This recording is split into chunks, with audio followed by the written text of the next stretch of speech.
Okay, so the first thing you want to do, I'll remove the cap.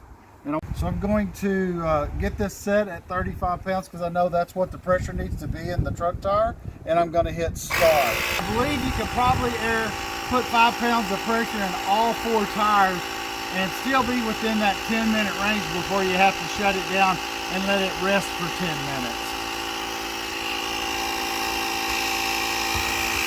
So we're at about 34.5 pounds right now, as you can see, and you're fixing to see it's going to get to 35 pounds, and you see how it shut off. And if you look real close here, you can see that it's registering 35 pounds of pressure and holding.